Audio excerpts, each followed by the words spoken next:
Well, it didn't work yet. Any day now. Oh. Now something happens. Is it on? Yeah. Yes, it is.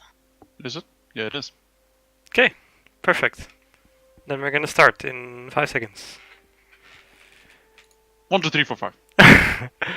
That's not seconds. Nope. 5. Here we go. Shut up.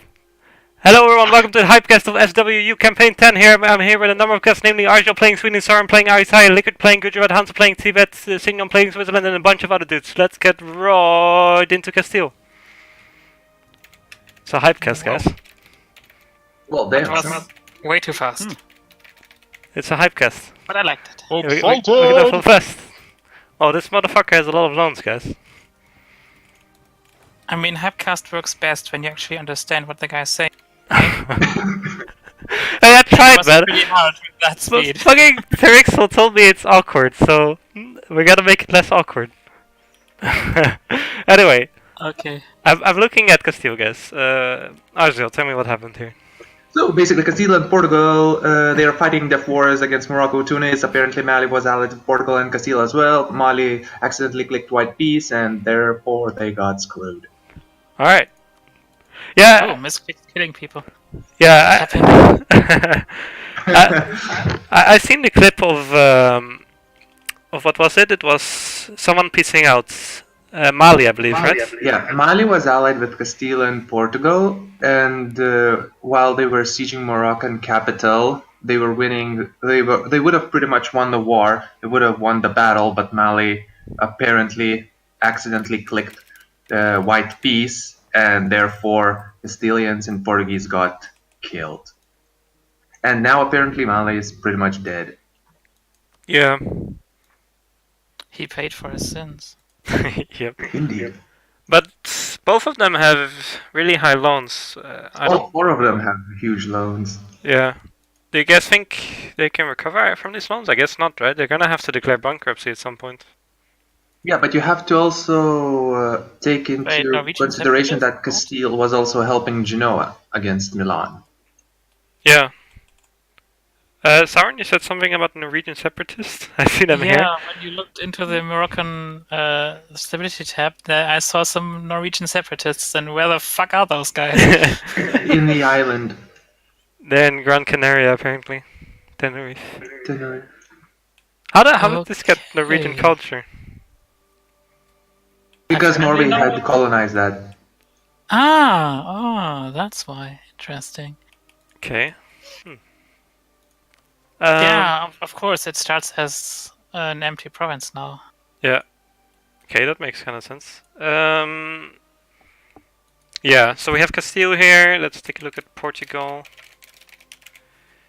How's he doing? He has no loans. I guess he went bankrupt, right? Yeah. Portugal? Yeah. Yes, his bankruptcy is like for 3 more years. When their truce expires or something. Okay. Yeah, so how would you guys say? Did Morocco come ahead of Castile this time? This time, yes, because Mali kinda screwed up, which means Morocco gets to eat a lot more land, which makes him a lot stronger during the next wars. Yeah. And do you guys see Especially those Malian gold mines. Malian gold mines? Did he dev them, by any chance? He doesn't have them yet, but Mali could have. Oh yeah, he has 9 here. Let's go to the trade goods. 10 here, 8 here. Yeah, that's gonna be pretty good for him. And he's gonna get it in this war too, right? It's possible, yeah. I mean, he can take it, yes. Yeah.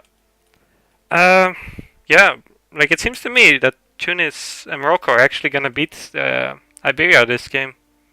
Do you guys? Unless someone helps them, like mighty Ethiopians coming from the east. You think that's gonna happen? Anything's a possibility. I mean, it's a hypecast, I hope so. Alright. Yeah, interesting, guys. I really haven't seen this region at all yet, and it's good to know that you guys have been paying attention. Of course, death wars are interesting. Let's go to Burgundy. It was already kind of obvious that France was gonna die this session. I think the player quit. Yeah, he quit. You guys haven't really said that Burgundy was doing strong. Like I asked before the session, who's the strongest nations? You guys said He Austria, is not Poland. strong. He is not strong. Not strong, but he's starting to get all of France. So He is starting to get, yes, but currently he's not in a shape to be considered strong. hmm But if he manages to like consolidate his economy, his military strength, then yes. But currently he's not in a position to be considered a top power like Poland, Austria, or Hungary. yeah, and Castile for that matter, I guess. I did notice that he's gonna get all the provinces to form the French nation. Should he do that? What is your guys' Well, opinion? depends really. What I'm more wondering is whether he will keep Burgundian ideas or will he take French ideas. I mean, yeah. What is your guys' opinion on that? Should he take Burgundian ideas or French ideas? And everyone's dead. I mean, it depends if he builds up Well, the I'm pretty sure that Burgundian ideas are slightly better than French, since you get access to basically infinite amount of mercs. They Yeah. consider that to be a pretty strong thing. Yeah. Yeah, this is the same as Vijayanagar, right? Plus 50 available mercs. Yes. Yeah, and he also has less maintenance for them, so it's cheaper to have huge amounts of mercs. Yeah. Wait, so if you form Do you- France, you can also get the age bonus for France and with the mercs? Isn't that gonna be stupid OP? The Yeah, he Musketeer. already should form France, but not switch ideas. Yeah. yeah, agreed. He should definitely form France and not switch ideas. It will. Can he form Netherlands first? I don't think. I actually feel that he can, but I'm not actually sure that it's worth it. I mean, it gets a special government, but I guess that's not really useful when you don't go for fleet power. Yeah. Yeah. Okay. Is Holland still a player, guys? Because I've seen him in Yes. war with Inca. Okay. Yes. Well, at least he was last time I spoke to him. Let's see. I want to take a look at Holland because he seems to survive in Europe in the middle of all these big nations. Well, Poland saved him from Cologne. Oh, that's good. Yeah. What is he doing here? He's at war with Inca. Inca's tech 7. He's tech 10, I believe. Yep. Press F for Incas. Yeah. Do you hear me or not? Yeah, I hear you. Yes. Hello. Oh, nice. Okay. Perfect. I fixed it. Nice. Yeah, it's a war on Carib, I guess, or was it? No, Inca's the main belligerent. Yeah. Do you guys think Inca can win this war? Like the tech difference is course. pretty huge. Inca can just keep murking up. I don't feel like he can do it. I mean, Carib can't, but Inca? I mean, he's no military ideas either, Inca. Have to keep that in mind. Then it's gonna be hard. Aztec is also a player, right? Maybe he can enforce peace next session. Who is the player? Aztec. Yes. The question is, do Aztecs seek Carib? That's a good question. I think Inca's war leader. He doesn't. Yeah, Inca's the war leader. Oh, okay. Okay. Yeah. Interesting. Holland is fighting the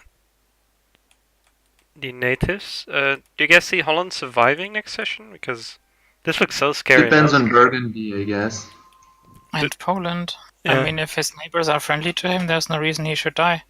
Yeah, but have you seen how fast Cologne died last session? Well, No. this session it was really quick. So honestly, I don't. I That's think what I Cologne said- could I die said, really quickly.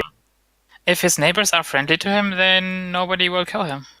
Yeah. Does anyone know any about relationships here? Like, is Burgundy friendly with him? Because I thought. Well, I was watching the stream of Holland, and apparently they are friendly. Okay. Because I heard that Holland kind of screwed them over in the beginning by declaring independence at some point. Well, that wasn't the same player. Oh, okay. Also, honestly, I'm not. If I was Holland, I wouldn't be worried about Burgundy that much because he got other things to do and he's not stabilized yet. But I would be very worried about Poland. Because he could just come and grab the development if he wished. Yeah. Let's take a look at Poland. Actually, it's probably the strongest nation in Europe. He actually didn't gain that much income. I think last session he was also around this income. Well, the thing is that he has Polish crown not activated right now. Ah, yeah, that's very true. He's gonna get that. Yeah. His income will be around 70, I'd say.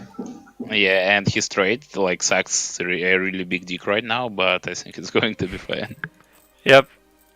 Let's see if he started making manufactories. He made a few here.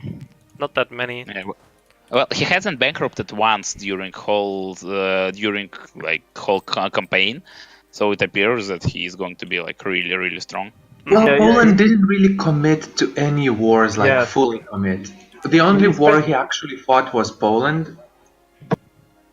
He sat on like 1,000 ducats at least during all the session. So yeah, he's not worried about money. He's above this shit. He's probably one of the only one who can conquer and get buildings and shit like that without being worried about that. So yeah, he's definitely the strongest trainer in Europe. He is the strongest. Second one is Austria. Actually, we haven't seen Sweden yet because this Sweden looks like superior to me in terms of like this Poland is very strong, but we can't like throw Sweden off the high. Well, I forgot to state some land. That's why my income is kind of shit. Yeah, we're gonna take a look at that later. Actually, I agree kind of with what Liquid says here, because you're allied with Prussia, as Sweden, with no Muscovy at all. What happened to Muscovy, by the way? Is he gone? Oh no, he's over here. He's exiled. Okay. No, he has gone exploration expansion, so America. Yeah, he's gonna use the Siberian frontier to become an OP power in the new world. Yeah, I'll save that for last. To be honest, yeah, go on. To be honest, yeah. No, go on. No, just I was gonna talk about Russia, but if we speak about it later, just about the Poland, I think the three competitors in Europe right now, the biggest are Austria, Poland, and the duo of Prussia, Sweden. So I think the situation is quite tight between these two because everybody kind of it's like these three, everybody kind of burned out during last session. They they spend themselves and then need to consolidate to regrow manpower, pay debt, and just generally absorb the terrain. But these four powers still have enough energy to fight real wars. So they could blow up annexation. Yeah. I'm curious. Or they're just gonna pray and clean up the small one, like Poland kill Poland and Prussia kill Denmark, or I don't know, some shit. But they could just choose to prey on the small one and delay the big fight. Or they could start fighting annexation. Yeah. Who do you think is in more advantage if they delay the big fights? Is Sweden Prussia in more advantage for the late game or Poland? Yeah, I think it depends on what they can eat, but I think Prussia and Sweden have the advantage of not having anyone to their back, because up north they're nothing, and but Poland got neighbors in the south. So if time goes on, I say obviously Prussia and Sweden can consolidate and they can find allies south of Poland. Mm-hmm. I think but Poland can find ally north of Sweden. So I say in the long term, I probably say Prussia, Sweden, but it depends. If Poland, I don't think if Austria decide to go against Poland, for example, it can be an opportunity. Yeah. Or decide to. Okay. Let's take a look at Sweden actually, at your country, Arjo. Do you want to tell anything about it? It's looking pretty stable. No. Good tech. Quality offensive economic. Pretty standard for Sweden. By the way, your stream is lagging as hell. Is it lagging? Oh shit. Yes. That's Yes. not good. Oh, I'm glad. I thought I was the one lagging. Like, No, I was like, oh, come on, it's my internet again. I'm gonna take a look at it. Give me a sec, guys. I thought I was the one lagging. Like, it's gonna be a sounds podcast, you know. Yeah, no, that's not the intention. Oh, there's 10 people watching. What the hell? Need to hide my Most stream. of us are. We already like 7 Yeah. podcasters. So if you add like your mom and then your brother and some random guys who saw the light and entered, then yeah. Yeah. No, it's me and Maybe- my may- 3 other maybe- computers. Yes, that was what I was gonna say. Is it still lagging, by the way? Right now? Or did it fix it? I don't know. Start moving your mouse around. Yes. Yeah, still lagging. Damn. That sucks. Give me a sec. I'm gonna see what I can do to improve it. Lower quality. So during this time, Arziel, do you want to tell us how great your country is? My country isn't great yet. Yeah, but come on, explain why you're gonna kick us. Am I what? Explain all the reason why you are going to kick us. I'm going to kick you. Why? I kill you, probably. Okay, you think it. I'm gonna not see you at the start of the station. I believe what he's trying to ask is why is Norway rightful Swedish clay not Swedish? Oh, you Not mean from- Norwegian? Norway? No, I mean Western West Sweden. yes. Why is that not Swedish? Why? Why should it be? Fix it right now. No. Hell no. That's it. I'm sending warrior monks all the way from Tibet, fighting every single war you ever Nice. I'll perpetrated have more against you. slaves to sell. Oh, you'll see. You'll see. We'll see, buddy. We'll see indeed. You'll see. Oh yes. Oh, wow. Also, I'm curious about the future of Denmark because it's like Isn't Denmark dead? Denmark- I'm not has gonna no lie, future. but Denmark is my victory card. Yeah, honestly, it just looks so yummy, you know, all the peninsula and just easy to prey on. And I Stop guess making me hungry, please. yeah. Or I will Honest- indeed gobble it Also, up. isn't it a bit ruined by focusing on helping Great Britain? Isn't it like in poor shape right now? GB is still behind, quite behind. If anyone came with a decent navy like Morocco, he would probably kill GB. I feel like it is a thing to do. Isn't it? Well, why don't you just go kill GB, Sweden? It feels like too much of a hassle. It's No, British Iceland. And Oh. having all that Great Britain land would leave me quite vulnerable. Would make me build a navy to actually defend those isles, which would be too much of a pain to deal with. But I'm surprised. Like it's really interesting to see how weak Great Britain has been. The region has been in this campaign. To have both Well, Great Britain died. That's the whole point. Yeah, but you know, generally it's only one of Britain or France who die, and then both die, and even the guys who conquer both are weak.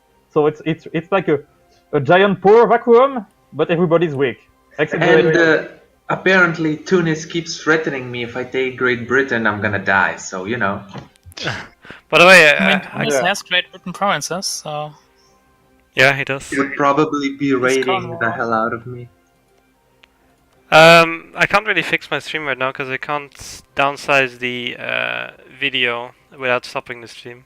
That would ruin the podcast. So if it's still lagging, fuck it. I might like create a new video for it later and just record the audio. Fine. It's a sound I mean, only. we- Yes, let's go. we can just close close it and then recreate it Yeah. as you wish. We lost like too much minutes then. It's just let's just keep on. I'll fix it later. Okay. Um, Can't you just okay. Can't you just combine this part of the video with the other that we would stop? Like we stopped here, we start another, and then in the podcast you put them back together. Yeah, I could do that. But is it really a big issue for you guys? Like, can you guys see when I mean, open countries? We see like 1 frame for every 2 seconds. Or Yeah, something. 0.2, So, I guess. Yeah, I it's, don't mind because I'm just talking and listening. But if you want a visual support, it's gonna be nerve-wracking for people that's looking better. at it. No, never mind. It's not better? Shit. No, Well, for it's half a actually a second. bit. Oh. it's Yeah, actually a bit For a better. second it was normal, and then it stopped. Yeah, every few seconds you get like bursts. Well, actually, it can probably be because of you running Europe in full screen, not in windowed mode, because windowed mode fixes it most likely. I could try First that. thing in the morning. Let's try that real quick. Are you even running it in full screen? I'm not sure. I thought it What was kind on. of sexual deviant does that? I mean, there is full screen windowed thing, whatever how that's called. Yeah. That's basically the best of both worlds, so there's no reason to run anything else. Let's go to menu. See if that works. And change it there. Like 400 views. How would this even work? Okay, it's black now. Come back, Mr. U4. There we go.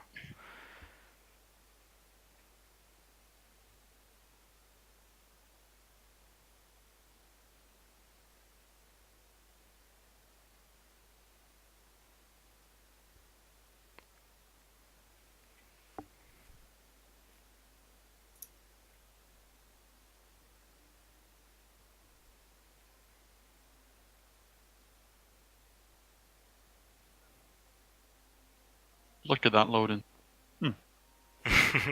Yeah. Horrible. Absolutely terrible. The Swedish one is far too small. I know, right? Options. Is there even a video. Tibet one? Windowed full screen, right, guys? That might fix it. Yes. Oh, you must restart the game for it to take effect. There isn't a fucking Tibet country ball there. I can't believe this. Are you sure? Priorities. Yeah, pretty sure. Didn't see one. There is one for Shagatai. Kind of looks the same. What do you mean kinda looks the same? Fucking racist. Ah, it's that starts again, really? Really, Hansel? Lol. Yes. Well, I guess we can continue talking about the campaign anyway, because Yeah. we Yeah. need to. How do you say meubly? I don't know how do you say in English to like put something to occupy the space. Yeah, So, I know what you as mean. well. I don't know the word, but I know what you mean. Okay. Yeah, I don't know. Well, let's talk Yeah. about the death of the Ottomans then. Yeah. Go for it. No, if you wish.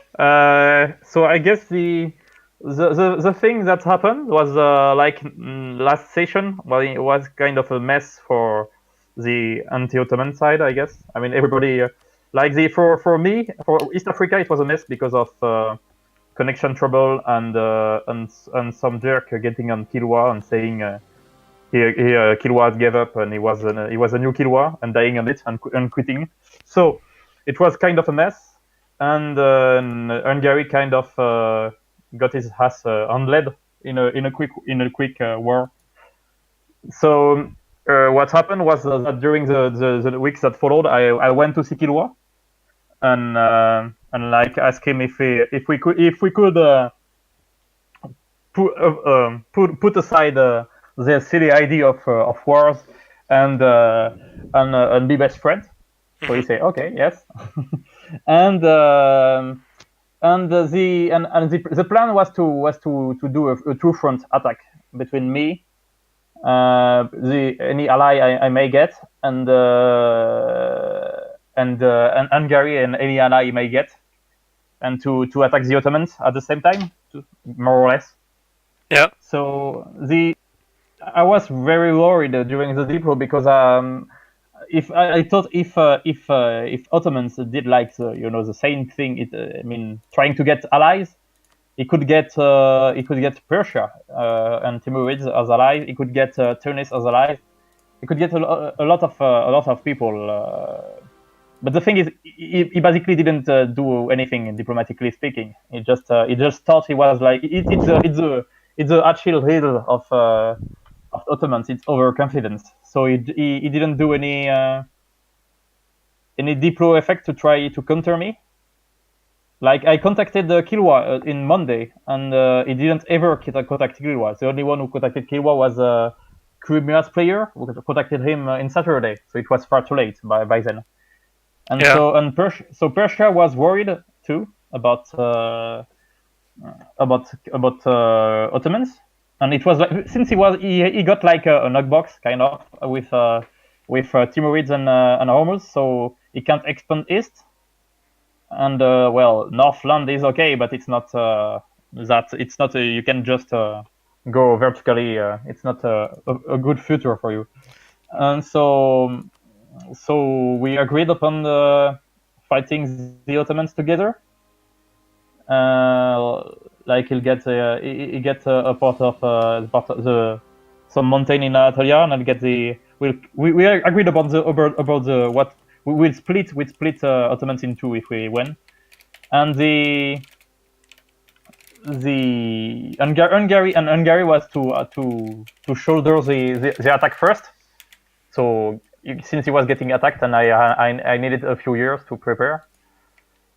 The problem, so that happened. He just got attacked by Ottomans.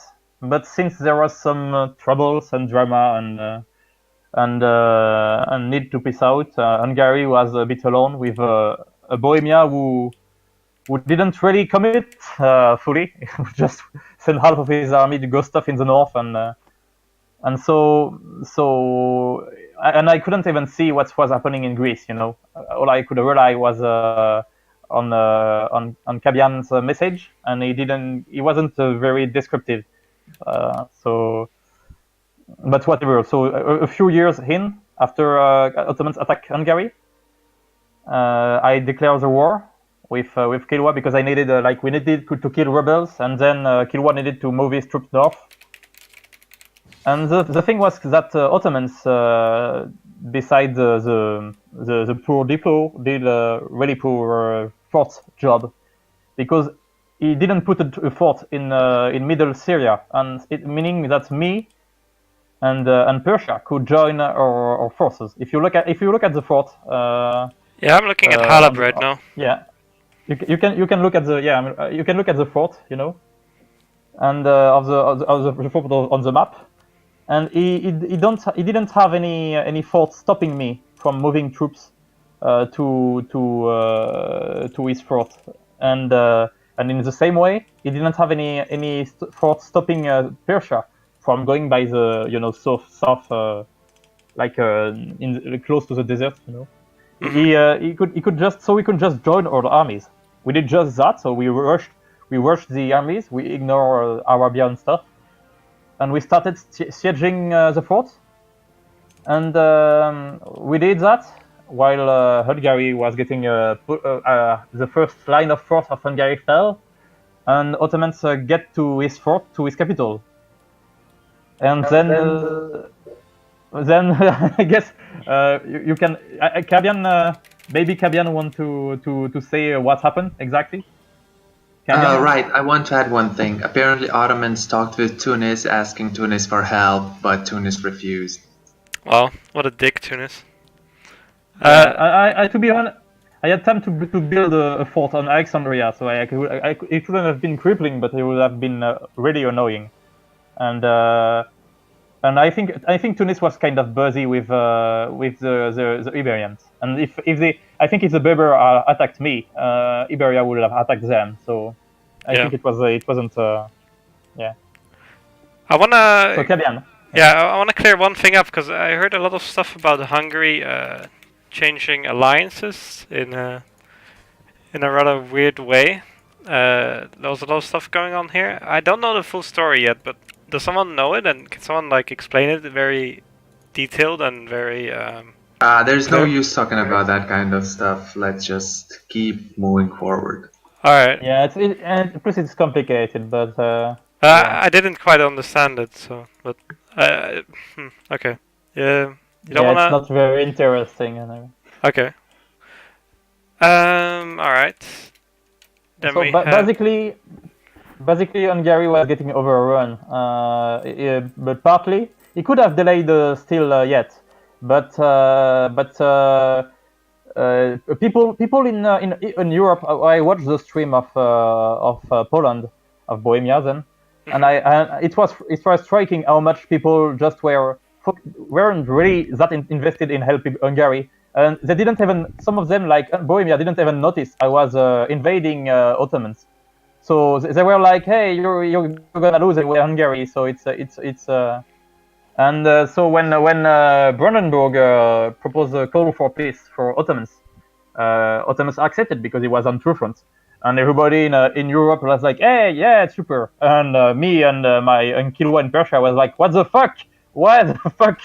We're alone against Ottoman now." Yeah. And it was very annoying because like Hungary had said, well, we'll never peace out, and never, it's out of question. I even push-break the Ottomans if Well, it's not because that's content. because everyone kept enforcing peace on Ottomans. That's why they just like whatever. And peaced out. Yeah, but it's still. I mean, the point, the strategy was to do a two-front war, and we were just entering with just the fort of Syria or North Syria had fallen, so we could, me and my allies could just go and siege down the other side of the strait. We could have locked the Ottomans on the other side and siege down all of Anatolia, and then it would have been fighting. We would have been fighting them in Greece all together. So they would have gotten a shit ton of separatists. Mm-hmm. So the plan was to fight them together, and then we just fought them just alone, us three. It was already, to be honest, it was a really balanced war. It was really tight. We had a lot of tight battles. We lost them by we lost one by we lost two battles, two important battles, just because of like a 1 day delay in troops incoming, and we won another by very not very much. So it was really it was quite a bit stressful, and when they finally managed to push us back once more and get the fort of Syria. And then my armies got into Egypt, and Kilwa and Persian army got into Persia. So it was a bit annoying because then we couldn't join our armies to fight them together. But on the other side, Ottomans couldn't really go like all the way in East Africa. It wasn't possible, and couldn't siege down. It would have taken too much time, and I had fort and so on, and he couldn't go on a mountain fort in Persia. So he just sat around and tried to unsiege the Arabian mountain fort that we had sieged on. And then it spent a bit some time. He managed to beat the Kilwa and Persia, who was a bit uncareful, careless, and where broke their army in Iraq. But then Hungary, the white piece of Hungary ran out, and they were able to attack Ottomans, which was what we were trying to do, like delay the Ottomans as long as possible. Yeah. And then when Ottomans got attacked, he had like, I don't know, 4K debt. He was probably bled of much, if not all of his manpower. It was clear that he couldn't win against both us and Hungary. And so the scenario in this case was what I planned. I mean, it followed what I planned was that he would probably want to like underestimate how much we could cut his nation into and decide to piece us out and focus on Hungary. Instead, maybe I was afraid he would, but he would piece out Hungary and focus on us. But then he would lose Constantinople, so it would be quite a restless move. But instead, he just rage quit and then pieced out Hungary and us, both of us. And then, despite having still not that bad a country, he got like 40 income and such. He just rage quit, being the host. It stops the game. So not the most mature move, to be honest. I wasn't happy with that either, especially if you take an example, for example, at the King Cha player. That guy went through like 6 bankruptcies and still playing with like 2 provinces in Australia. So, yeah. Yeah. I think Yeah, Godsman should have continued as well. yeah. But So it was over. yeah. Okay, that was very interesting, very detailed. Thanks for that. Sorry to have monopolized the mic a bit. No worries, man. That was good. Yeah, I definitely have enough to talk about Hungary. Let's talk a little bit about Italy. Actually, I almost skipped it. I see Milan here, and Genoa is almost dead. It seems No, like. it's only Milan alive as far as I know, but we have also skipped the glorious Switzerland. Oh yeah, true. Switzerland, Milan. Let's talk about those two. Genoa is Genoa dead? Yes, I haven't really seen this, but like yeah. Well, I mean, Genoa from what is I heard, he's right? gonna keep playing, but it really depends whether Austria, Hungary, or Swiss wants to let Milan live, because apparently Milan has a lot of loans, is bankrupt currently, and has like civil war or something. Oh, Genoa or Milan? Milan, Okay, Milan has no loans apparently. because he's bankrupt. Oh yeah. But what about Genoa? So depending if what Burgundy takes from Genoa, Genoa might be able to survive and actually kill Milan. So it's uncertain right now. Burgundy to send this piece. I'm gonna accept it. See what it is. Oh, it's those two provinces here. Okay. Yeah. Genoa. Genoa's fate right now is very uncertain, so is Milan's. I mean, if Austria decides to like wipe out Milan, then Genoa will easily survive. Yeah. I still think Genoa's or Milan is in a really good spot. Regarding his provinces, but diplomatically he looks pretty dead. Let's take a look at Swiss real quick. Swiss is... Whoa. I thought this guy was doing pretty stable, but he has minus stability. Some internal conflicts. Did Swiss also go bankrupt? Doesn't look No. like it. I'd just like to note that the only updates from the continent of Europe that we've really been getting in Asia is our good friend Gavo dropping in every 3 seconds going, "Holy fuck, they're all fighting me, Jesus Christ, help!" It And came that in. very rapidly changed to, "Let them come, I'll beat them." Yes. Jivo has been quite screaming in the Empire of China voice channel. So, especially, he always looks for you, Hanzo. Maybe you should join Of it course he next does, of course he does. The halls of the Dalai Lama have many travelers in them. time. Alright. Yeah, Switzerland is still allied with Austria, I assume. Yep. Cool. I'm gonna say that Milan is dead next session. What do you guys say? It's uncertain, buddy. It's really uncertain. Okay. I mean, it's the case like Holland. I mean, if his neighbors want to kill him, then they definitely can. Oh, and if I'm wait. correct, one of the islands in the Mediterranean, one of them should have around 100 devastation. 100 Either devastation. it's the one in the one that needs to be taken to farm, Spain, I think. No, it's Mallorca. Yeah. The occupied one, probably. By rebels, I think. Yeah, it's the Mallorca one, the big one, in the Baleares. Okay. Cool. I think we talked about Europe enough. There's also Great Britain and Ireland, but Ireland's also in the New World, right? yeah, we're gonna go to that later. Anything to be said about Great Britain? Looks pretty stable. I guess he wants to take all of England. There's a pesky Denmark there in the way.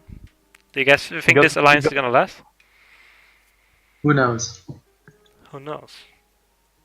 Because GB is quite behind now, and I think he needs any ally he can get. Okay. Just saying that Great Britain got like 24 income now, which is pretty weak for Great Britain. Did he keep I mean, the it's Scottish Scotland alliance? from Great Britain. Yeah, there's quite a lot of people going for colonists, by the way, by the looks of things. We're gonna go to that at the end of the session. Yeah, let's look at this. So I see a huge Kazan. What is this shit? Well, Kazan's actually not that strong because he's still admin tech 5. So Yeah, but he look at has. the size of his name.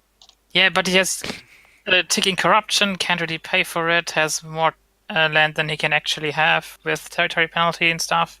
But But look at look the at size. Yeah, the thing. I the mean, this thing is step land, it's basically worthless. Yeah. I mean, it can be The huge and thing- still have no dev. The thing is that in a normal campaign for that date, he would be in a pretty horrible position. But his chance is like everywhere is a field of ruins. Like Eastern Europe is ruins, Timurids is weakened, and he's got opportunities. He could Well, his get. problem is he can't really take more land right now. So he has to make vassals if he wants to take stuff. Else he'll just Yes, make his yes, problems yes. worse. Yeah, but he could. It's still expansion if you vassal feed and absorb. You can still do that. But yeah, his admin tech is awful. I don't know how. Yeah, it's. And he still needs the core stuff, right? I mean, it's even worse than mine. That's my admin problem, and I got a 0-4-3 ruler, so I don't know how we managed to be And that. he has shit. a 1 something ruler. Yeah, He's it's also already- a horde, so he should have more admin. he still needs the core stuff. But I'm looking at the reform into Golden Horde button, and he's almost there.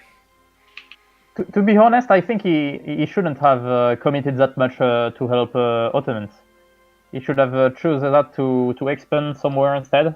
Either it's Eastern Europe, maybe it's Crimea and such, or he could have eaten Crimea at the same time, or go for Timurids while he was busy fending off Indians. He could have done. Well, he several- actually, Timurids actually attacked on side Oh, of Gujarat, so...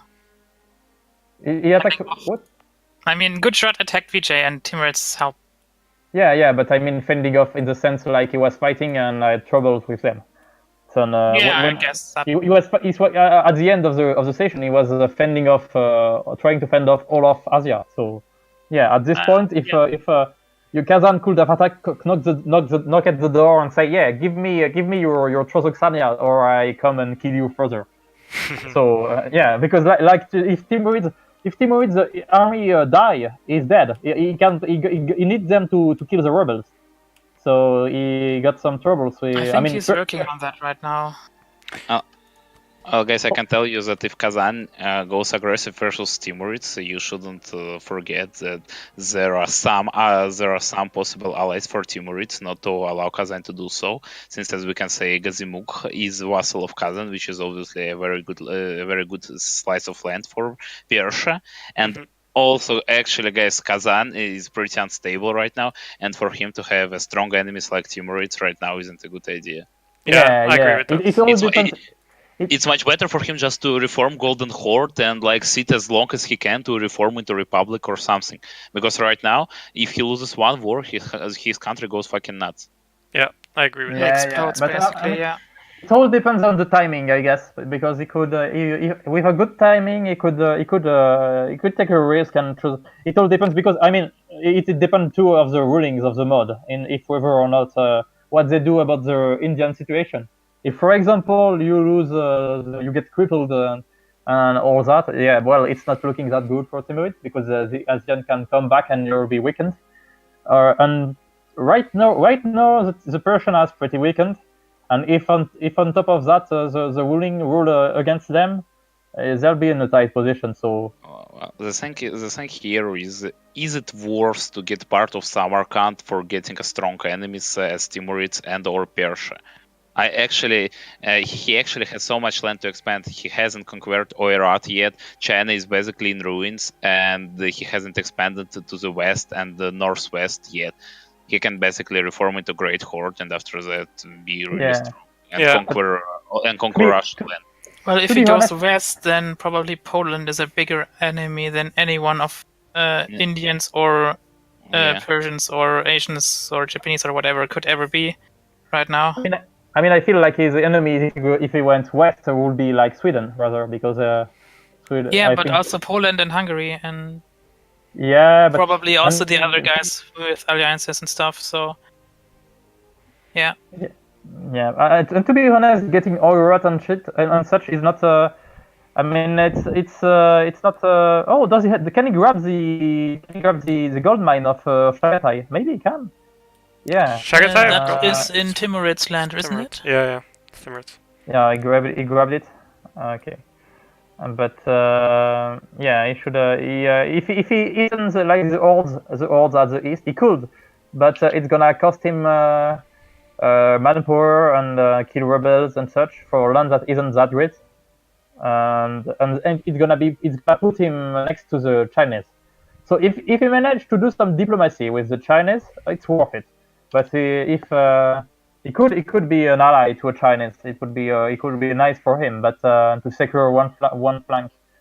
But if he doesn't, if Asia is as hostile to him as it's to Timurid snaking him up to China, then it's not a good idea. I fear. He need allies. I don't know what he's gonna do, but he need allies. He's too weak to try to play several opponents and expansion roads without getting some allies to secure the flanks. Yeah, Kazan is in a pretty weird position because he can't really get much allies right now. Yeah. But it's nice. Yeah, Central Asia is really a nice place to. It's you always have several choice to things to do. It's really nice. Yeah, I think I unpaused the game by accident. Hope nothing too much changed. Let's take a look at Persia. Welcome, Pursuit. Oh, is Pursuit here? Hello. Hey guys, how's it going? We already went over your region, and we're not going back. It's okay.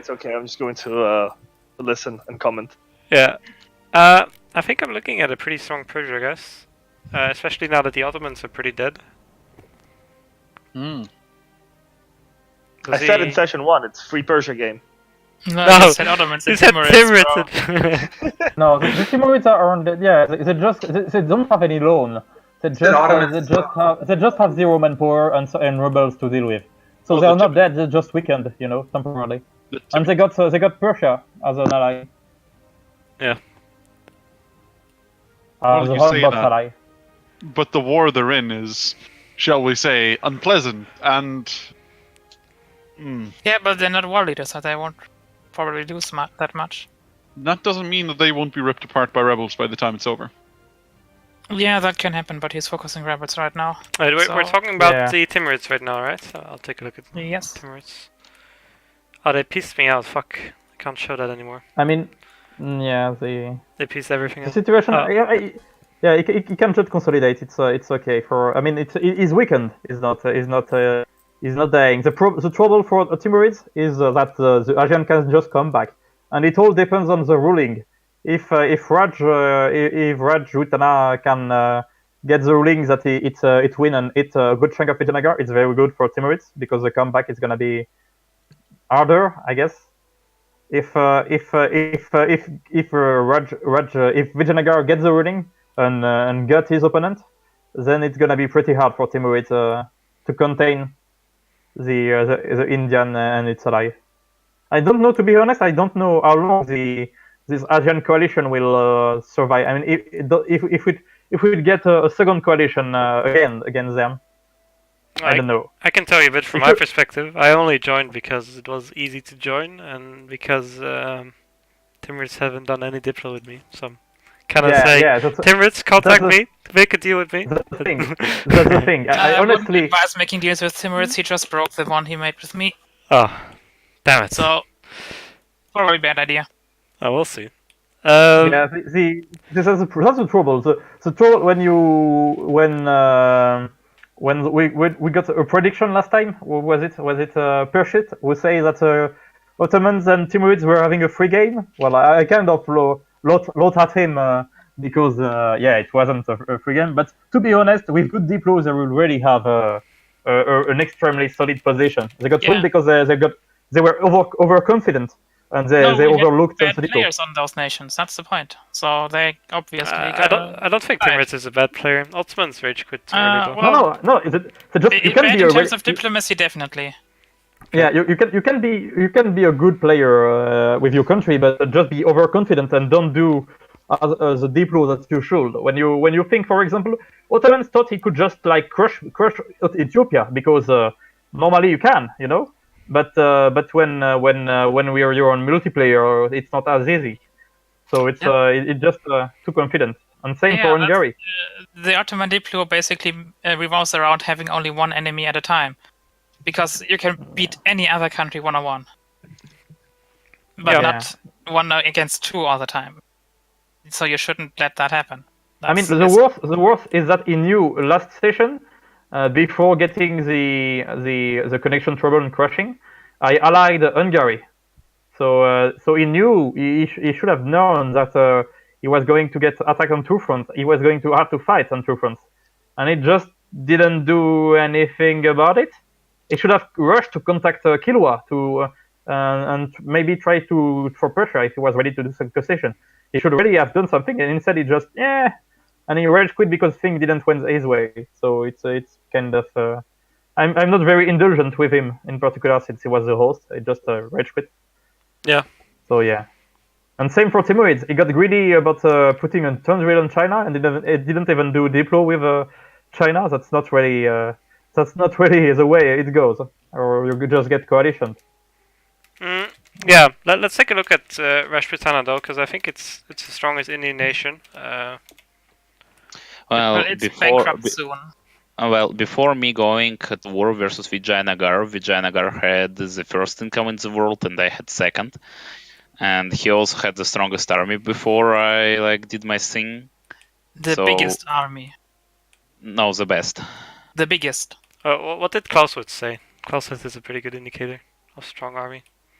Ireland got the best army right now. No, if you check without traditions, if you check it with traditions, my army is 27% effective discipline, higher than anyone else. So I basically, I popped Rajputana, popped every single quest I could. I finished my quality ideas because I put military 3 advisor during peacetime.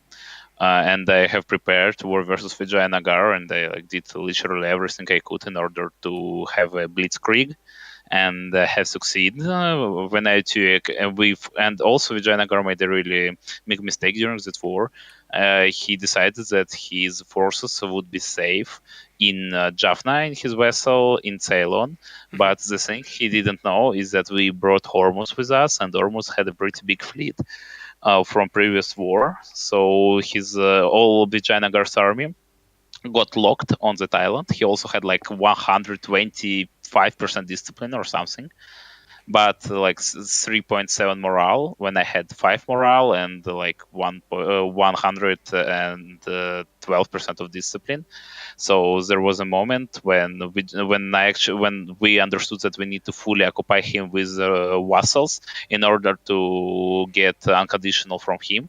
We actually went across the strait and still won a battle with without any doubts, because we underestimated our power. And actually the thing here is that if you check how much actually Timurids participated in that war, Timurids did a really good job, but if you can check them, is they have 0 loans right now. Timurids? Okay. Yes, they have zero loans despite the fact. They have of course Timurids doesn't 400. They are 400.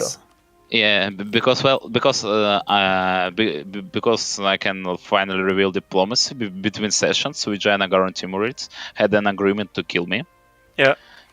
And because of occasional situation, I found out about it and managed to persuade the Timurids into not doing so by promising him to give him some land for free if he helps me to kill Vijayanagar. And he actually fulfilled his promise. As you can see, I'm still alive, and I also needed him to give me some promises to form Rajputana.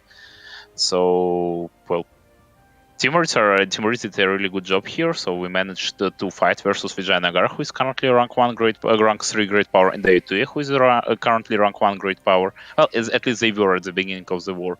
And we managed to crush them without any doubts. But after this shitstorm, because of a loophole in the rules started, and like whole Asia joined without. Can I comment on that loophole for a moment? You Yes. still mean the thing about that great power relations count for 2, and enforced peace requires a free, an open slot, right? Yes. That rule exists in this exact state for over 3 whole campaigns, and nobody commented on it until now. Well, the thing here is, if no one did something smart before me, why shouldn't I do it? That means the ruling should just say that you're wrong, and that's the end of it. It maybe. I think it's vague enough. It's vague enough to warrant asking the mods about it. To be honest. Yeah, of course. I mean, asking is okay, but you shouldn't expect it to actually do something except maybe clarify the rules, because it has worked like this for ages, and just because someone complains, it shouldn't change. Guys. I mean, that's my opinion, of course. Yes, I agree. Rules shouldn't change because the rule says exactly that I'm right and you're wrong. It shouldn't change. I completely agree. What you want is the rule to be interpreted the way you want it to be. There's two things here. There's 2 things here. The rules how they are written when you just look at them in isolation, and the rules how they have been enforced for all the time before. That's two different things this time. So you're saying that how the rules are written is the correct thing, and not how they have been enforced for the past at least 3 sessions. Campaigns. Yeah, I think we shouldn't probably argue about this. We have both of us aren't admins, so we shouldn't. That's and second thing, we had Vijayanagar fully occupied with and without vessels during this campaign. So I'm waiting for rulings that we get unconditional from Vijayanagar. That one is in game. The game itself will give you 100% if that is actually fulfilled, and it not only requires the 100% occupation, but also that a certain time has passed, and I'm not 5 sure years. how much time. It's about the thing here is that game doesn't exclude rebels. Our rules do exclude rebels. That's the thing. Yeah. But there was an actual stage when he was fully occupied and didn't occupy any of your provinces. We made sure of that. He held control, even when you were pushed all the way up to Bengal. He held control of part of the Taklamakan. Let me explain. There were 2 states. There are 2 probable interpretations of that rule. I has talked to admins, and the thing is that if we talk about him being occupied with vessels, we had him fully occupied with vessels, but he had occupied provinces in our land as well. If we talk about him being occupied without vessels, we had him occupied when he didn't have anything occupied in our land. So the thing here, that's an interpretation. Yeah. Yeah. So it depends on which interpretation are we using here. The one that favors me. Of course. I think both Rajputana and Vijayanagar should give me 100 war score. I mean, it's only logical, you know. You need to go to a third party. Also, the thing that there was a huge abuse by Vijayanagar during that session because he joined that Ottoman War when the Ottomans capitulated, so he got 100 revanchism. That wasn't intentional. Well, that wasn't intentional, but me paying off Bengali loans wasn't intentional as well because I didn't know that it breaks the rule because rules say otherwise. Yet I got punished. He didn't. Wait, what happened with Bengal? He paid during second session. I paid off 2,000 of Bengali loans because rules. With your own loans, guys. I don't think we should talk about rules and applications there. Indeed, I think we should move to look to Tibet. Well, get back on the actual stuff that actually happened in the war and the fact that the host legging after the old host rage quit was a very big, or maybe not that big of a deal, but in the end it cost me 20k troops because I couldn't reinforce the battle. I would probably have won if I could reinforce it, but oh well. Yeah. We'll never know. I'll conclude with saying that Rajputana and Soren, you guys made good points, but yeah, we should let an admin decide on that. Yeah, we should. Well, also it was a pretty good war, but it was pretty funny because during some moment, like literally whole Asia joined, and we wanted to send a peace deal with Stabhit because Vijayanagar had -3 sub, so he had to accept it. But because of whole Asia getting into the war score dropped to 49%, and we actually couldn't do it. Yeah, that's unlucky. Well, that's bad timing. You should have done that sooner. Well, actually, no. It's just an abuse of game mechanics because Enforced Peace is very gimme mechanic right here. I mean, it's a good. Those guys weren't actually joining the war, but they are, so I don't see your point. Let's stop talking about the rules, guys. It's not about rules. It's about the enforced game mechanic rule. What game mechanics? It's the same thing. Move to Tibet. Okay, we're gonna move to Tibet. It was an interesting war, though. It's not concluded yet.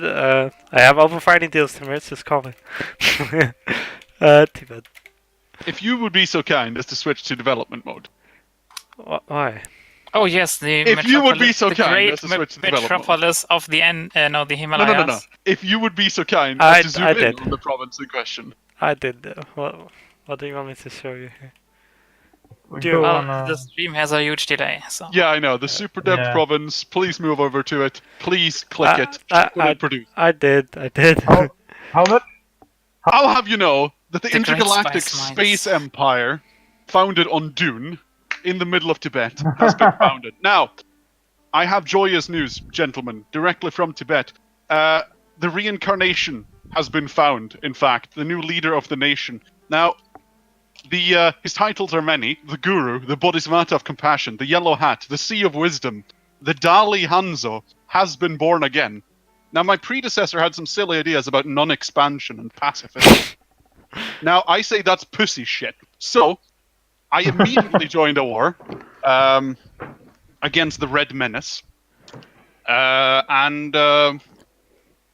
that's it pretty much. I thought you were gonna have a script, That was Hanzo. a sudden end. I mean, dude, the script basically consisted of me Googling what the Dalai Lama's titles are, so... I mean, it's something. I run out of titles, guys! Run out of titles! Fuck! Make them up! Yeah, I'm looking at your ideas. You have a very few ideas, Hanzo. How did that happen? Well, I mean, that's generally speaking what you get when your nation consists entirely of 17 fucking underfed farmers living in the Himalayas. Okay, that's a fair point. I like this Dalai Lama. Other than that, I think I've kept up to speed pretty well, in fact. Just convert to Coptic Jesus. What? Coptic Convert Jesus. to Coptic? Get the fuck out. Listen, Vajrayana is the Come one on. true faith. To the east... You get 4 of the 5 blessings. It's good faith. Come on. I said, to the east we have the learned men of Confucius. Now they're okay. To the north, the vile savages who worship Tengri. Fucking literal Ooga Boogas. To the west, the Muhammadans. Fucking savages. To the south, 1,000 savage gods. Listen, Tibet is the one illuminated... I am offended by that. You're a savage. Listen, Tibet is the one true place that has got it all right.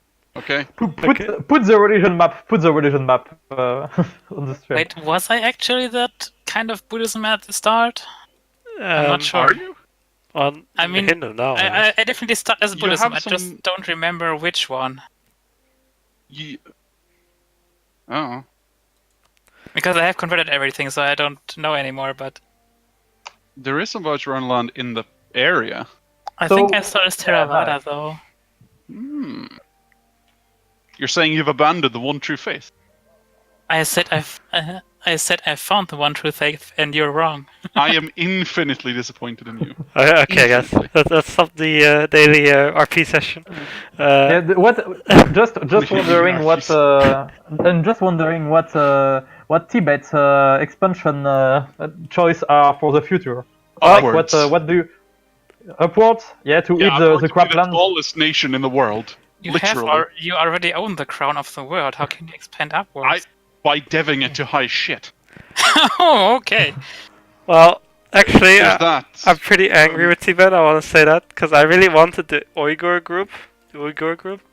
Listen, you can't call yourself a Uyghur fucking minority and not own any Uyghur Yeah, land. that's why I need it. Okay, fine, I'll take it and I'll culture convert it to something else. How about that? No, that's Listen, like taking my toys and then throwing them out I of the need it pram. desperately. You can't sit here and fucking complain about how weak I am as a nation and then go, oh, but you're not getting this thing that would revolutionize your economy. No, The hell? I disagree with you, T-Bot. Oh, no, it's mine. Alright. Let's focus on China and Indochina now. Tibet human next session confirmed. Tibet human? Oh no. Yes. You wanna 1v1, Hanzo? Not really. To me, Can that I, sounds more like an arguing a married couple. So I guess I know, right? Can I bring messes? No, he's my ally. No, it's mine. Yeah. I mean, he can ally you both.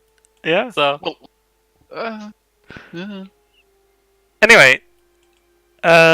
Yeah, looking at my nation, it's pretty weak. I would just be happy if he wouldn't export his rebels into my land. Oh, you mean Xuan? Yes. Xuan's rebel? Yeah, Xuan is actually doing the best out of the Chinese right now. Let's take a look. I mean, there's really only 2 Chinese left alive, so being the best of them isn't really that hard, is it? Well, Aren't you Hanzo. ahead of him in ideas? I'm still disappointed you didn't call that tongue that long. Hello. Well, we aren't quite in the age of client states yet, so calling a country something isn't really in the cards, I guess. No, but I meant like when you made the mod. I didn't make them up. That would have offended too many people. Yeah, Shuhan is actually doing pretty good, almost 40 income. Next to Ayutthaya. Let's take a look at your country as well. Yay, I just realized, by the way, that I forgot to switch my god, so I have the wrong one. Okay. Well, whatever. Hey, your income is really I high. mean, fort defense isn't really isn't really that useful when the one who's actually getting occupied is your ally. Mm-hmm. But I mean, I guess I had a few enemy troops in my land briefly, but then all of China decided to also join the war, and they quickly left. Yeah. Yeah. Do you want to say anything about your country? Like, it's 52 income. It's really high. Yeah, Especially... it's pretty nice. Once I can get the liberties I have Bengal to actually low enough so I can take their trade power, it's gonna go up by a bit more. But yeah, I'm pretty satisfied with my country right now. Yeah, talking about Bengal, that's in the Bengal trade node, and it's arguably the best trade node in India. No, not that. I mean, it's probably the best if you're collecting trade in it, and now probably not because it steers into Doha, which is inland. Yeah. But, Actually, I Bengal. mean, it's okay. Sorry, brother. Continue. No, I I think we're finished. Go ahead. No, actually, Bengali trade node is one of the worst in India in terms of big ones. Like, there are inland ones like Doab and Deccan who are obviously not good at all because the steering out of them is really easy. But the thing is, Bengal not only steers towards land one, but it also steers towards Coromandel. Mm-hmm. So Vijayanagar will always have a lot of power there.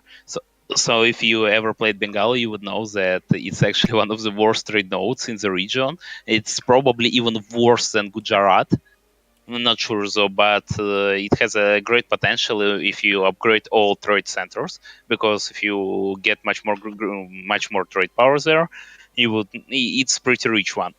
Yeah. And also Burma steers towards there, which is nice, and Malacca. So if you have a good fleet, you can probably be the second best trade node in the region, but otherwise you are like second or third worst. Mm-hmm. I mean, the best trade node is obviously Coromandel in India, and probably Gujarat steers to too many other nodes, but also, well, actually, Coromandel also steers into Gujarat, so I guess it's not that clear. Well, no. The thing about Gujarat is there is a very little amount of trade centers, and the second is that the region itself is very poor compared to Bengal or Coromandel or even Doab. If you check, Gujarat has no real money in it except for Mevari gold, which doesn't apply to trade.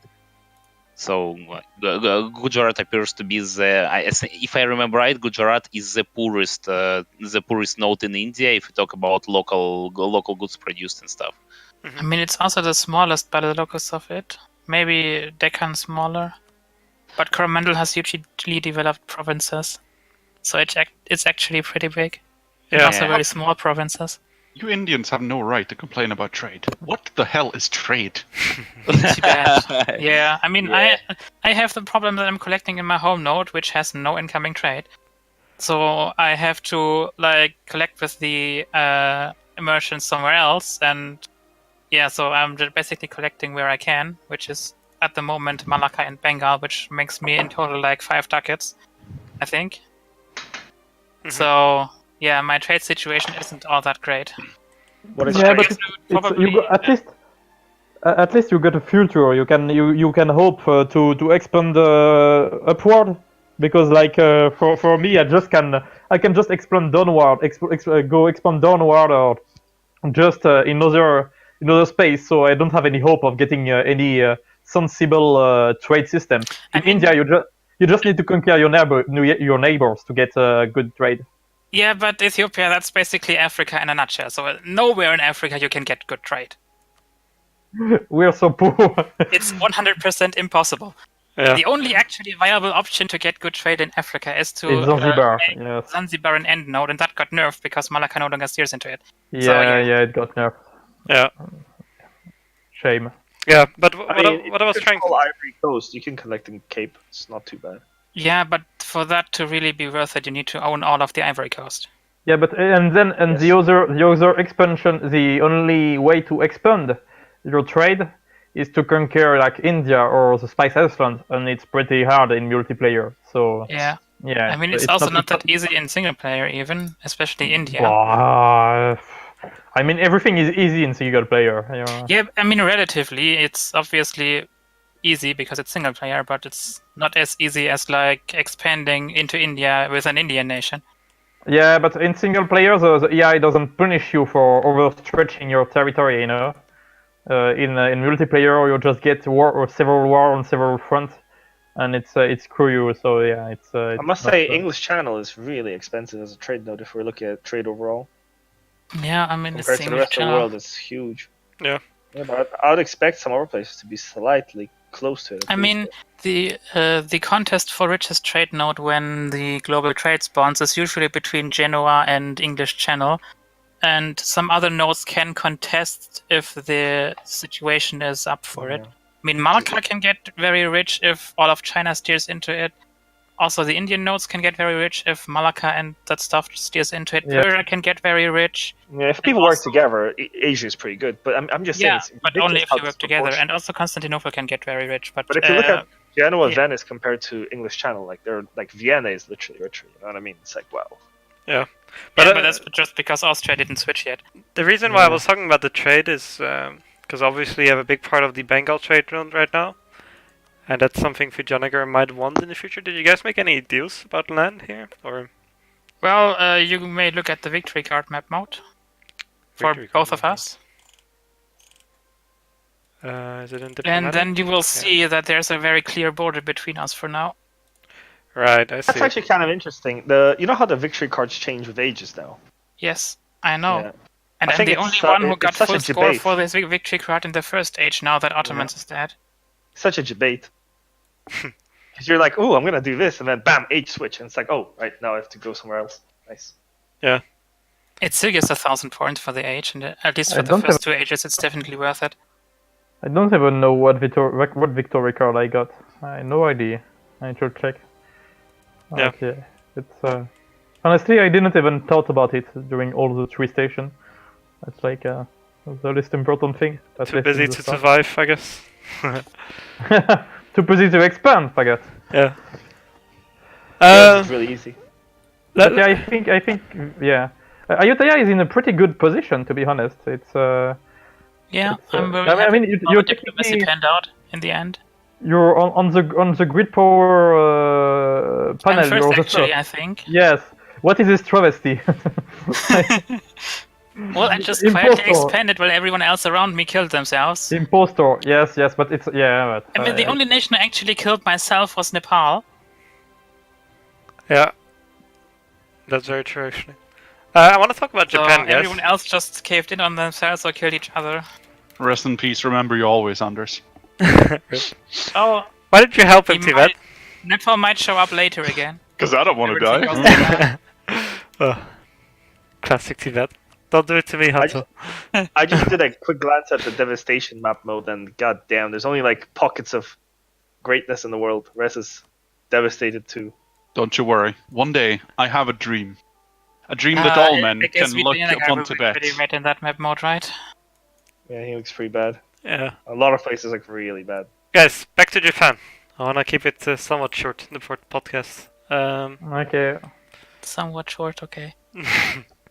1.5 hours later. Yeah. Japan looks to be doing the best, and it's always the co-prosperity strategies that seem to work a lot. Like, if you don't... I mean, of course, death wars will really fuck up your nation if you do it wrong. Yeah. What do you guys think about Japan in late game and chances overall in this game? Well, They need to die. if they manage to really work together and stay together until the end, then I guess their chances are pretty good, because Uesugi has a good army, Hosokawa can get an okay fleet, I guess. I mean, I don't actually know if Hosokawa has anything fleet related except Galley compatibility. Aren't they Because if he wrecking? doesn't- They're currently sinking the fleet of Hormuz? Nah, I just think south Hormuz of fleet India. is sinking the Hosokawa one.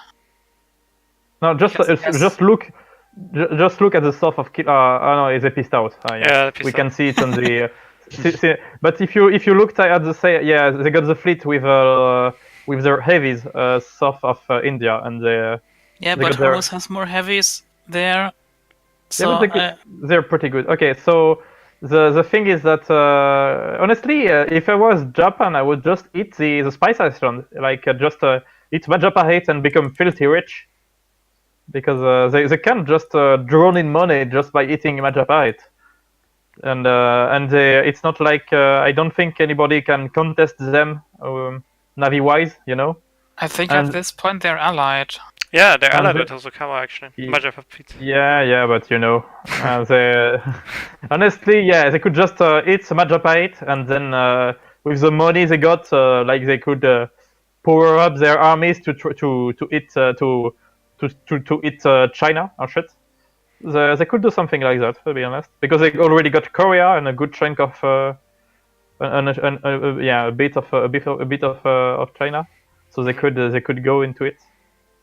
Yeah, they got really a lot of options, to be honest, because nobody wants really to bother to go kill them because they're on Iceland, so you need the naval superiority to kill them. So yeah, they got a really good position. I don't know what they will do. If they, to be honest, they got a really good position. Right now, they are not that strong, to be honest, but they can really get a super strong position if they manage to blob into. I say Majapa hate seems the best shot, but I guess they can be ally too. Yeah. Yeah, I mean, like, the Malacca trade is node. the only country not in the war right now from the Asians. So It's the richest country in the world. They make like 20 ducats net income, and they lead their war income, their first in war income. So they're really filthy rich. They could just fill the pockets of Japan while it colonize and eat China or some shit. I don't know. Yeah, they could really. They could be a good partner. Just... Yeah. Jesus Italy. What? Don't even suggest that my fucking Chinese sugar daddies would die. My God. Yeah, Stop. tell him, Hanzo, tell him. You mean the heretic who wants your provinces? The Buddha would not approve. Yeah. Wait, no, that's the wrong one, isn't it? The Bodhisattva, or whatever the fuck. You need to look up your titles again, Hanzo.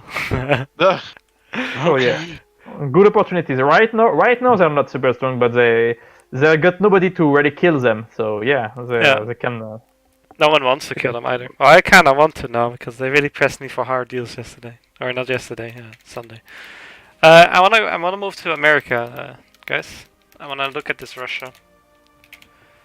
It's pretty small right now, but it will grow.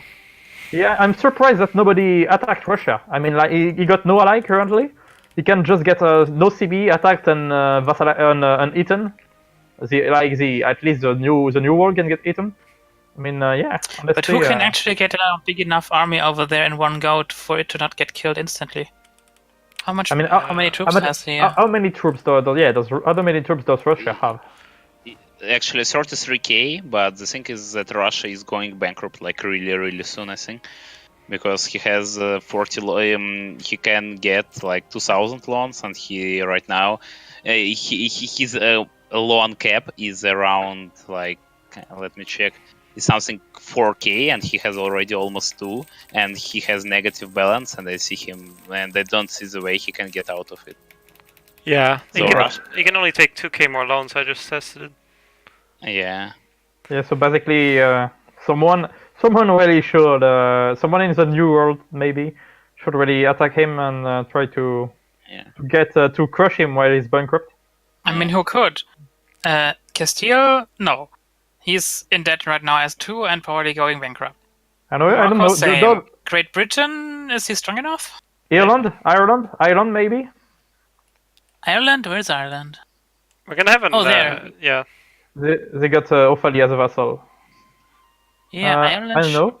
Even Aztec could no CB him and just to try to win him during his bankruptcy.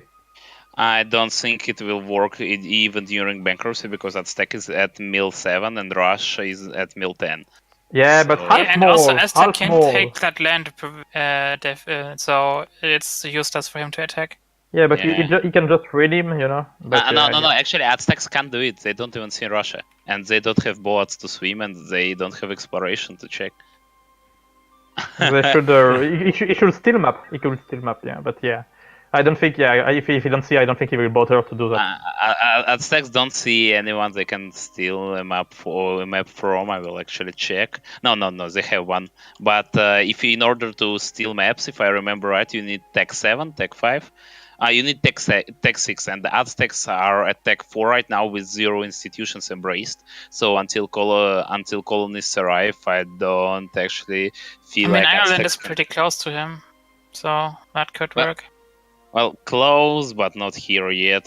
And also, I don't think Ireland would actually profit from making Aztecs strong, because the first thing I would do as Aztecs is kill off Ireland. Oh yeah, since you can check, Aztecs actually have 37 income before getting full value from gold, and they have 60 limit. So I actually don't, and they actually have 4 morale. They have 4 morale. Yeah, Aztecs are very strong if they get good. So Russia needs to be really careful because Aztecs will very easily kill him once they reform. When Aztecs reform, maybe Russia will be big enough to fight versus them because, like, Russia has a. That's his only chance. Yeah. If Aztecs is. Also, I feel like Russia will cancel his ideas, expansion and exploration, since there is literally no reason for him to keep them right now. Because exploration. Oh wait, no, he gets the discovery of the next province for free, right?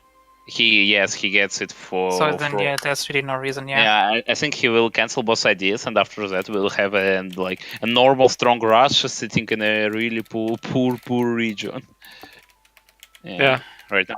The new world isn't poor. You just need to develop it. Well, that's your point of view, but that's not my point of view. We had, I think it was 3 campaigns back, an America that just basically owned his historical borders and got second in the game by score. Yeah, that was also because his victory cards are easy to get and stuff like that. Yeah, and he also had a good ally, but still, he was very good at making money and stuff. Actually, never mind. Actually, Russia borders Ireland right now. So there is either a deal or, I think Russia will be dead and literally. Russia already fought Ireland and he got wrecked. But apparently they made some sort of peace. Okay. Well, yeah. Well, I feel like if they don't make a deal, Russia is pretty much dead. Well, maybe it's pretty good idea for Ireland just to let Russia live in some in Canada. Russian Canada sounds good, sounds nice. So he can colonize those like poor useless lands and make them good for Ireland to either grab later or just to steer trade from it hmm towards. Yeah. So I think maybe. I mean, Russia can colonize so much faster than Ireland that it's very dangerous for Ireland to leave him alive. Yeah. Because Russia will get stronger much, much faster. Honestly, it's dangerous for everyone in the New World to leave Russia alive. Oh, Yeah. so actually, does Ireland only exist in America? He has Oh, at they least got- one province still in He Europe. got Offaly as a vassal too, I think. Yeah. Oh, wow. It does. And Dithmarschen, what the hell? Yep. Dithmarschen is Wasn't actually. Dithmarschen a player? Yeah, it was. Sometime? Well, I actually feel like even if Ireland, we need to check how actually that war went. Well, I don't see Ireland actually conquering any land from Russia. No, did he take any land, Arshil? Do you know? I don't No. think he did, right? I don't see any reconquest from Russia there. So I Well, feel then He could also didn't be have territorial any wars. stated land. That's why that's why he doesn't have reconquest. Yeah, that's what I was going to say. Yeah. well. Could be. Well, I don't think so because culture there is nowhere Russian or even. Yeah, but that could just be land that Russia conquered from natives. Well, yeah, that may actually be, but I don't see like. Oh yeah, I feel like Ireland have to fight versus Russia really soon, and he is close to finishing his ideas. So maybe when they finish their like peace, I feel like Ireland will go on to Russia, and we will have only one traveler to North America here. Next session. Next session, we're also gonna have a pirate nation, I believe. Will they get spawned? Yeah, I think so. Forcefully? Yeah, I think so.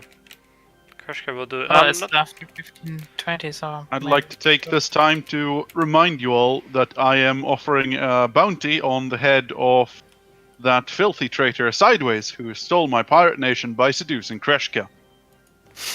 Okay. That's good to know. Well, I won't probably have a strong enough fleet to do anything about it when I finally own that and know about that part of the world. Well, just a little heads up. Anyone can get the Tibetian dollar as well as love and adoration for the rest of the game. Yeah. Oh.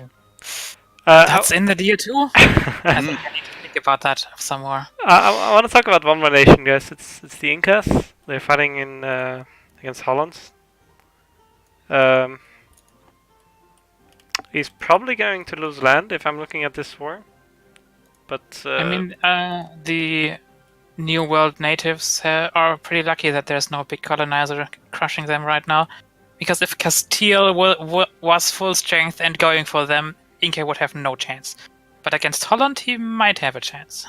Yeah, and there's always the exploit bug that you can like declare war on the colonial nations without the overlord being called in. I think we have a rule against that. It's a rule against that now? Okay. Yeah, you need to have no truce with the overlord, I think, to declare. So he can always enforce, I think. And the normal enforce rules don't apply to that kind of enforce, I think. Okay. Need to check that. Yeah, I need to check it too. But yeah, I still think even though if Inca is gonna lose this war, I think. Well, yeah. Actually, I think even if Incas lose this war, like, it's not actually even if they do so, they will be able to reform, I guess. So, yeah. Well, best case scenario for Inca would probably be to give up like one province so he can reform off that. Yeah, that's true. Because he already has colonists in Sinu, so next province he settles can be near colonizers, and he actually even may occasionally help Aztecs with getting their institution. Mm-hmm. Wow, actually, That actually looks nice. But Inca's army is so much worse than everyone else in America, so that they might actually get crushed before. Yeah. You were saying that Aztecs has 4 morale, Incas has 3.5. It's but it wouldn't really make sense for Aztecs to kill him. Because one downside of America is the fact that the areas are pretty small, if I recall correctly. That means you can't actually hold much land effectively. Yeah. I see what you mean. Yeah. I think Inca's gonna survive next session. Yes, I think so. I will be actually really interested in how relations between Ireland and Russia go, because Russia did so fucking much in order to get there with Siberian frontier, and if he just gets killed the moment he got there, it would be really over. Yeah. I mean, it's very risky strategy, and I wouldn't go for that. Yeah, personally. What do you guys think of Muscovy doing that? I'm not sure what to think about. It's an interesting way to play the game, definitely, but he should have a stronger foothold right now. But what do you think of I want to approach it from a certain angle? If majors do weird stuff like that, I guess you can call this suboptimal play. Are you guys okay with that? Or? I mean, it's a certain way to play the nation. I mean, it's not like he's doomed from the start doing that. It's just that stuff needs to align for it to work, and if it works, it can be super strong. I think it spices up the game. Oh, that's a good one. Also, Russia doesn't suffer that much from the problem I talked about earlier in America because he has more states. It is by its very nature a sandbox game. It would be silly not to be in favor of this. Yeah, if we get the same stuff over and over again, we also had a Timberids allying someone who he has cores on of every single province, basically. So, it worked out for him in the end, though. That's not necessarily the same as doing silly stuff that is potentially good. Timurids may have died during that war versus Ajam, and it's really common things for Timurids to die in this war. If he does proper diplomacy, no one will help Ajam, and then there's no chance Timurids loses that war. Well, yeah, kind of. They can't lose 1 versus 1, but if it goes too hard, it could be a really big possibility for everyone of near Timurids to grab. That's why I talked about good diplomacy, because if you do good diplomacy, that stuff doesn't happen. Yeah, but you always might have Uzbek that wants everything. Well, yeah, and also you can get a lie into your face that I won't interrupt, and after you get backstabbed and dead. So. But that's still up to good diplomacy, you have to read a person. Yeah, that's true. But I think Timurids did a good move by allying Ajam. It's a bit uncommon, but it's nice to see something different, and it kind of worked for him. It did work for him, actually. Actually, I disagree with what he actually did, because he gave up whole Persia to Persia. So maybe splitting 50-50 would be a nice idea, but it's up to him, because I feel like if he got Tabaristan state and he had saved his land in Persia, that would be actually a better thing for him to do than to give Persia all land he could. Yeah. Okay. Well, yeah. I guess that's the end then. Yeah, I think we arrived at the end. I mean, we're over 1.5 hours in already. Yeah. And we started late. Yeah, that's crazy. Any final comments before we end? I guess Tibet's not. strong. Tibet's strong. Okay. Thank you, Hudson. That's actually true. No one can doubt that. Correct. All right, I'm gonna end on this high note. Thanks, guys. All right, take care, boys. See you next.